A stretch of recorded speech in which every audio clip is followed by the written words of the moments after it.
As the government reopens and federal employees start getting paid again, we're looking at how the Trump administration is trying to tamp down on federal agencies and their payrolls after jobs and salaries skyrocketed during the Biden administration. Joining us to discuss this is OpenTheBook.com's Deputy Public Policy Editor, Rachel O'Brien. Happy Friday to you. Friday for some folks. Speaking of payday, right? You compared the fiscal year 2020 payroll to the fiscal year 2024 payroll. What did you find when you did that? So we found that staff headcount in federal agencies only increased by about 5% over those 4 years, but payroll costs rose 25%. So this is all federal agencies plus the Department of Defense and the U.S. Postal Service. So it doesn't include judicial branch employees, Congress and their staff. It doesn't include the 1.3 million active duty military members, just civilian DOD employees. Doesn't include the Office of the Vice President. They refuse to give us their payroll. So in most cases, when we looked at agencies, we saw that even when some of them did decrease their headcount, they still increased their total pay for that agency. For instance, Social Security and Department of Commerce, they both lost, Social Security lost 4% of staff, Commerce lost 8% of staff, but their payroll still increased 11% for Social Security, 13% for Commerce. Homeland Security, they increased their staff by 6%, but their payroll went up 26%. Transportation, they grew by only 3%, but their payroll rose by 19%. So there's obviously, people are getting paid a lot more than they were just 4 years ago. So put it into dollar figures. I mean, again, this is during the Biden administration. We're talking about the average pay that increased significantly. How much?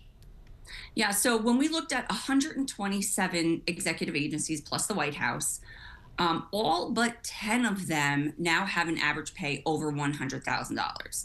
At least 20 of the federal agencies have an average pay of $150,000. In the last year, we looked at fiscal year 24, over 31,000 federal employees out-earned the highest paid governor in the country, New York's Kathy Hochul. She makes $255,000, $250,000. 31,000 federal employees made more than her. Wow. You have several federal agencies where the average payroll just is amazingly high. The CFTC, the Commodity Futures Trading Commission, they make an average of $236,000 there. So the pay has just gone up and up in these agencies. And there's also a lot of transparency issues because, again, as you looked at the payrolls from the Biden administration, you saw plenty of names redacted, correct?